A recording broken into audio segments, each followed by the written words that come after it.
नमस्कार. आज आपण एका अशा कथेवर बोलणार आहोत जी आपल्याला आपल्या जगण्याकडे जरा वेगळ्या नजरेने बघायला लावेल.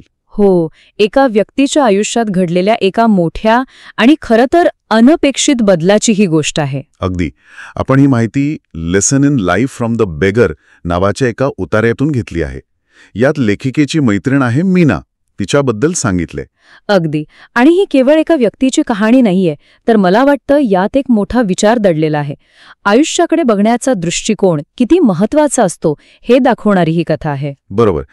तर आजच्या आपल्या या चर्चेतून आपण मीनाच्या याच प्रवासाचा, म्हणजे सुरुवातीला ती कशी होती, किती नकारात्मक होती, मग तिच्यात तो आश्चर्यकारक बदल कसा घडला आणि सगळ्यात महत्वाचं म्हणजे त्या बदलामागचं नेमकं कारण काय होतं हे जरा सविस्तरपणे पाहूया. खरंच, म्हणजे विचार करण्यासारखं आहे की जी व्यक्ती सतत निराश असायची, जिला कशातच काही चांगलं दिसत नव्हतं. बरोबर.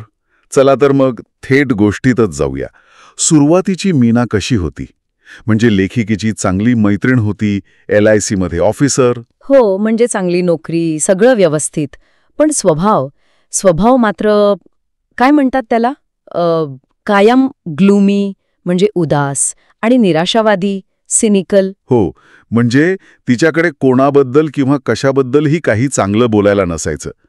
अगदी साधं उदाहरण घ्या. लेखिकेने विचारलं, मीना, राकेश शाळेत पहिला आला माहितीये का? आता यावर काय प्रतिक्रिया यायला हवी? कौतुक, बरोबर. अगदी. पण मीना काय म्हणाली? हो, असणारच. त्याचे वडील शाळेत शिक्षक आहेत मा. अरे देवा, म्हणजे तिने थेट राकेशच्या मेहनतीवरच प्रश्नचिन्ह उभं केलं. सगळं श्रेय वशिलाला. हो. दुसऱ्यांच्या आनंदात किंवा यशात सुद्धा ती काहीतरी उणीवत शोधायची. आणखी एक उदाहरण होतंच की ते श्वेताबद्दलचं. हो, मीना, श्वेता किती सुंदर मुलगी आहे नाही का, असं लेखिकेने विचारलं. त्यावर तरी काहीतरी चांगलं बोलावं. पण नाही, मीना म्हणाली, तरुणपणी सगळेच बरे दिसतात, थांब जरा. काही वर्षांनी श्वेता तुझ्यापेक्षा जास्त कुरूप दिसेल. काय सांगताय? म्हणजे किती किती टोकाचा नकारात्मक विचार. दुसऱ्याच्या सौंदर्याचं कौतुक तर दूरच, उलट भविष्यात ती वाईट कशी दिसेल हे सांगायचं. हे ऐकूनच कळतं की तिच्या मनात किती नकारात्मकता भरलेली होती. कदाचित असूया असेल किंवा स्वतःबद्दल काहीतरी न्यूनगंड असेल. आणि हे फक्त लोकांबद्दल नव्हतं. साध्या गोष्टींमध्येही ती आनंद मानत नव्हती. जसं छान हवा असली आणि फिरायला जायचं म्हटलं. हो, लेखिकेनं विचारलं, मीना, आज किती छान दिवस आहे, फिरायला जाऊया का? तर त्यावरही तक्रार, नको ग, ऊन खूप आहे आणि मला थकवा आलाय. आणि पुढे काय म्हणाली ते जास्त महत्वाचं. शिवाय चालणं आरोग्यासाठी चांगलं असतं हे कोणी सांगितलं? त्याचा काही पुरावा आहे का? अविश्वसनीय. म्हणजे चालण्याचे फायदे पण तिला मान्य नव्हते.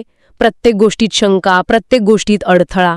अशा स्वभावामुळे मग साहजिकच लोक तिला टाळू लागले असतील ना का? अगदी. उतार्यात म्हटलेय की ती दिल्लीत एकटी राहायची आणि कोणी तिला भेटायला उत्सुक नसायचं, कारण तिच्यासोबत राहून लोकांनाही उदास वाटायचं. तिची निराशा जणू संसर्गजन्य होती. मग लेखिकेचाही तिच्याशी संपर्क कमी झाला. मीनाची बदली मुंबईला झाली आणि त्यांचं बोलणंही थांबलं. पण मग बऱ्याच वर्षांनी त्यांची पुन्हा भेट झाली मुंबईत. हो, आणि ती भेट पण अगदी अनपेक्षित परिस्थितीत. लेखिका कामासाठी मुंबईला गेली होती, फ्लोरा फाउंटेनजवळ होती आणि अचानक पाऊस सुरू झाला. आणि तिच्याकडे छत्री नव्हती. बरोबर. ती एका दुकानाच्या आडोशाला उभी राहिली आणि तिला मीना दिसली. पण ही मीना वेगळी होती, हो ना? अगदी. लेखिकेच्या मनात पहिला विचार आला की अरे देवा, आता ही भेटली म्हणजे हिच्या तक्रारी ऐकायला लागणार. तिने पळून जायचा विचार केला. पण तितक्यात मीनाने तिला पाहिलं आणि चक्क हसून हात वर करून हाक मारली. ती खूप उत्साही, आनंदी दिसत होती. हा तर मोठाच धक्का असणार लेखिकेसाठी. बंगळूरची ती निराशावादी मीना आणि ही मुंबईतली उत्साही मीना. हो ना. लेखिका म्हणते आई तिकुना स्वतःच्या डोळ्यांवर विश्वास बसत नव्हता. तिने स्वतःला चिमटा घेतला की हे खरं आहे की स्वप्न. आणि मीना तर तिच्यासमोर उभी होती, हसत होती, तिचा हात घट्ट पकडला होता. उतारात वर्णन आहे की मीनाच्या चेहऱ्यावर सुरकुत्या होत्या, केस थोडे पांढरे झाले होते, पण तरीही ती पूर्वीपेक्षा जास्त आकर्षक दिसत होती. तिच्यात एक वेगळीच चमक होती. म्हणजे हा बदल वरवरचा नव्हता, तो आतून आलेला दिसत होता. आणि मग तर अजून एक आश्चर्याचा धक्का. बाहेर पाऊस पडतोय तरी मीनाने लेखिकेला चहा प्यायला चलण्याचा आग्रह केला. पाऊस पडत असताना? हो. लेखिकेने नकार दिला तेव्हा मीना म्हणाली, मग काय झालं, आपण छत्री घेऊ आणि समोरच्या ग्रँड हॉटेलमध्ये जाऊ. अच्छा. आणि पुढे म्हणाली, आपण टॅक्सी नाही घेणार, आपण चालत जाऊ. काय सांगताय, ही तीच मीना जी चालण्याला कंटाळायची आणि पुरावा मागायची? अगदी. लेखिका तर पूर्णपणे गोंधळून गेली होती. हॉटेलमध्ये पोहोचेपर्यंत दोघी भिजल्या होत्या, पण लेखिकेच्या मनात एकच प्रश्न होता, ही इतकी कशी बदलली, काय झालं असेल?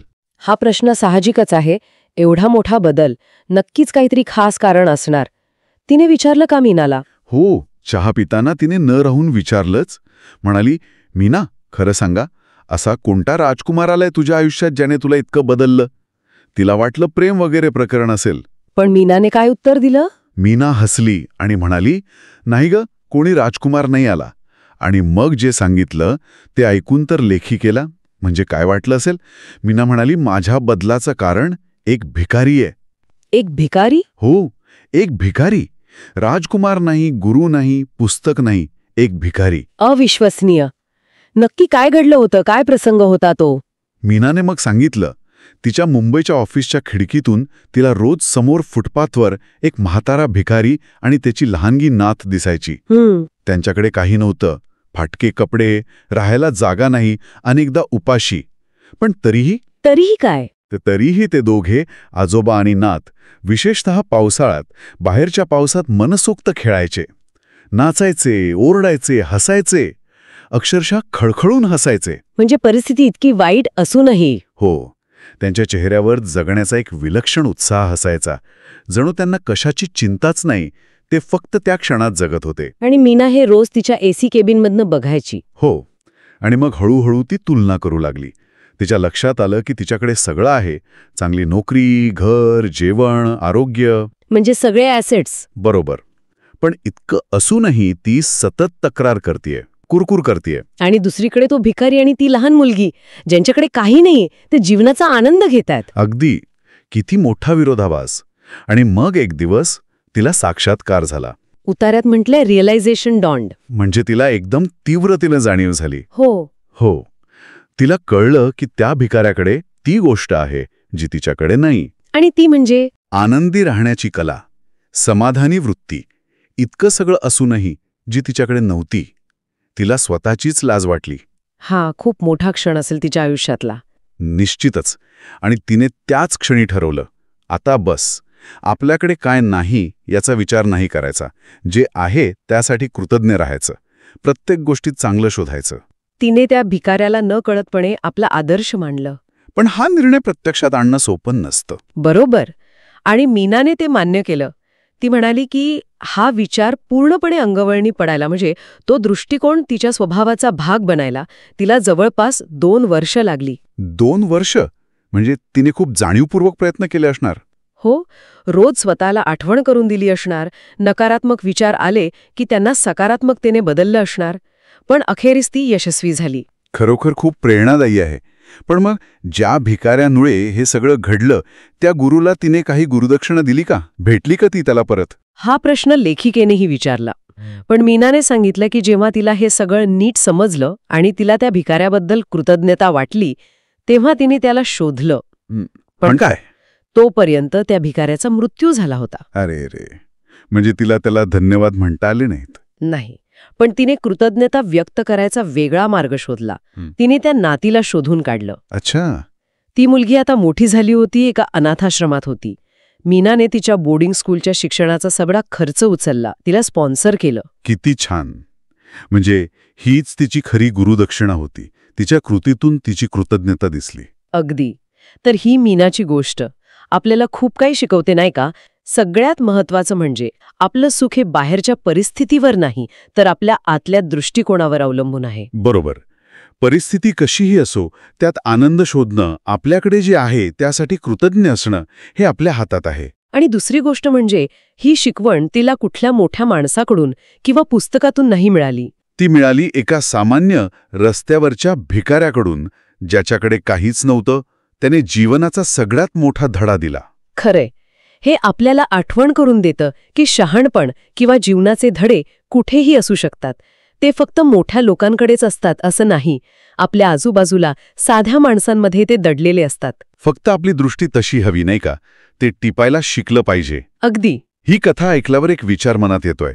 आपण आपल्या रोजच्या धावपळीत गडबडीत इतके असतो की आपल्या आजूबाजूला काय घडतंय याकडे आपलं लक्षच नसतं. हां. कदाचित आपल्याही अवतीभोवती असे अनेक अनपेक्षित गुरु असतील ज्यांच्याकडून नकळतपणे आपल्याला काहीतरी शिकायला मिळत असेल. हो, शक्य आहे. पण आपण त्यांच्याकडे दुर्लक्ष करत असू का? ज्यांच्याकडून काही शिकायला मिळेल असं वाटत नाही, कदाचित त्यांच्याकडेच आपल्या एखाद्या मोठ्या प्रश्नाचं उत्तर असेल. यावर विचार करायला हरकत नाही.